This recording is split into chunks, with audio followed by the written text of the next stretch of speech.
All right, so De Zerbi there saying, Stevie, that he's one of the best in the world in 1v1 situations, creative, versatile, but you don't agree, do you? At his best, he can be, and he has. I don't see the goal output coming, I'll be honest. But in terms of creativity, there's no question that when he's at his best, fullbacks don't want anything to do with him. The problem he has is that he's not consistent. And, you know, we've just been talking about Pep not trusting Cherki. Well, another player he didn't trust was Sávio. Yeah. Because I don't think any of us could sit here and say, well, he's not capable one-on-one of tearing a defender apart. He's not capable of creating chances. He's capable of doing all of these things. The problem is he has to do it on a consistent basis. And he hasn't done it. And yes, in terms of his age, 22? There is absolutely room for improvement, for maturity, and for that consistency to come. But in order for all that to happen, he has to play a regular amount of games back to back in order to get into that mode. And if you're the coach and if you're De Zerbi and he's not doing it after 4 or 5 games, you're under pressure to sit him down again, and then you're back to square one. So for me, this is a gamble. The potential's there. He has all the things that you want, but he has to show them more often. How, now in these early games for Spurs, what right off the bat do you want to see from him? Give the fans and your teammates something as early as you can to make them believe in you and want them to give you the ball every single time they get an opportunity. That's what he needs. That's all. Don, just the other day on the show, especially after what we saw from Spurs in their opening loss, Stevie and Craig kind of questioned the grit and the toughness of Spurs. But does Sávio bring some of that in? I'm going to say no. No, I think to Stevie's point, in De Zerbi there talking about his habits and he needs to mature, I think that's fine. I think he needs to get away. He probably needs to fall in love with the game again and remember what he was good at when he was younger.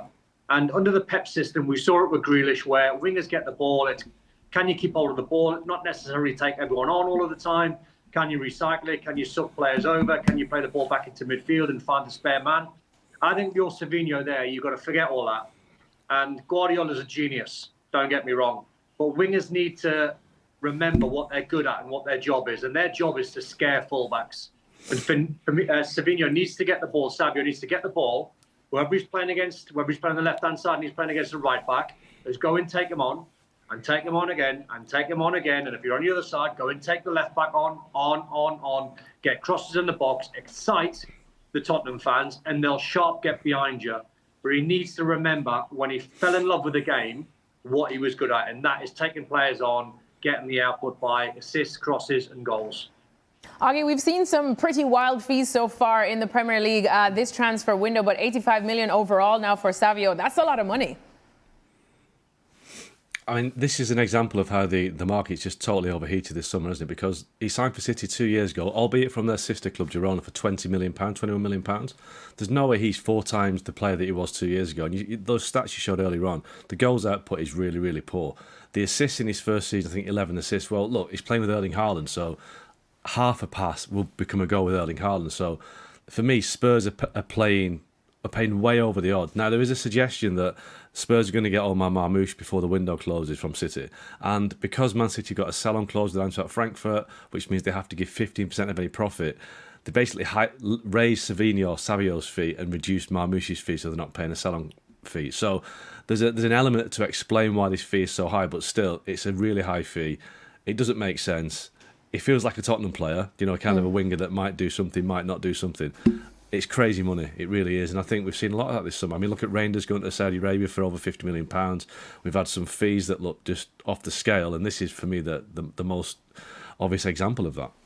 Right, well, let's pivot now and talk a bit more about Manchester United and specifically about a certain player that they have brought in because they have officially signed Carlos Baleba. This is what United had to say about it. Brace yourselves.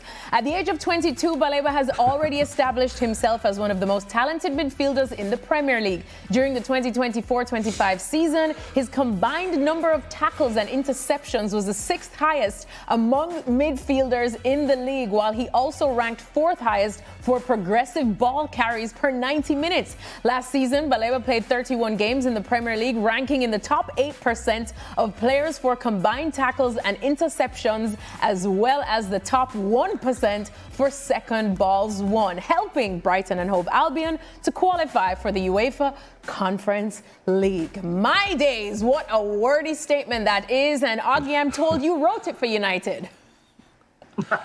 Oh yeah, I said a Paul, like looking at my stats. I mean, the top 1% of second balls won, and they get in the Conference League. You know, let's get the balloons and the party poppers out. They get the qualifier for the Conference League.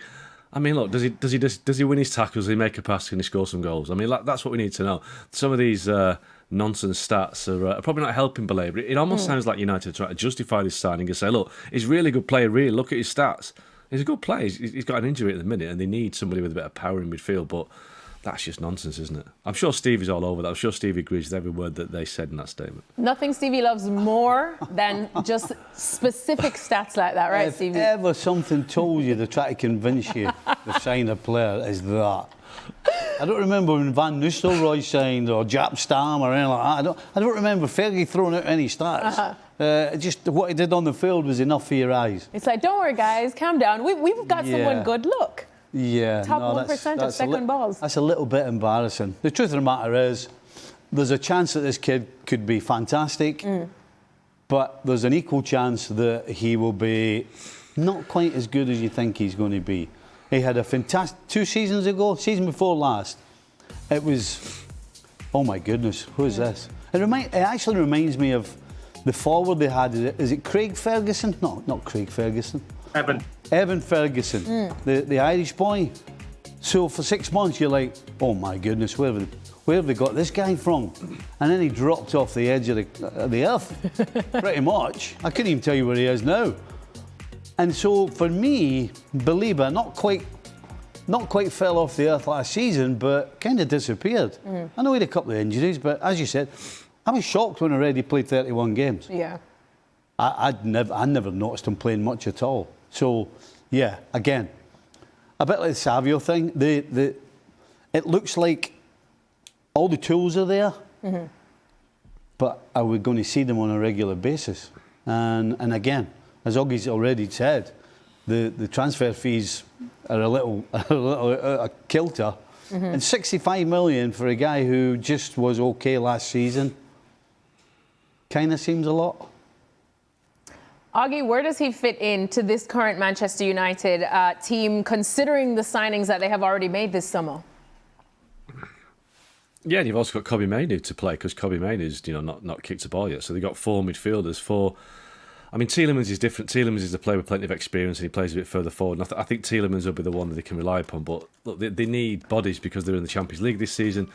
They only played 40 games last season, 1 game in each cup, so that they've never played so few games in the Premier League, so they need a squad, and I guess Michael Carrick's going to have to rotate around, but I'm not quite sure when he gets his first choice midfield what it'll be. Is it going to be Kobbie Mainoo and Baleba? Is it going to be Baleba and Tielemans? I don't think it'll be André Santos, Augie? But who knows? Well, I mean, when Baleba gets fit, which could be 2-3 weeks away, he's on his ankle ligaments, I would be tempted to go with Baleba and Kobbie Mainoo behind Tielemans, but then where do you fit in Bruno Fernandes? So none of them are absolutely stand out midfielders at the holding midfield. That's the problem. None of them you'd think they're the guy. They're all a bit wait and see, aren't they? So, Augie, what grade would you give this signing then, Professor Ogden?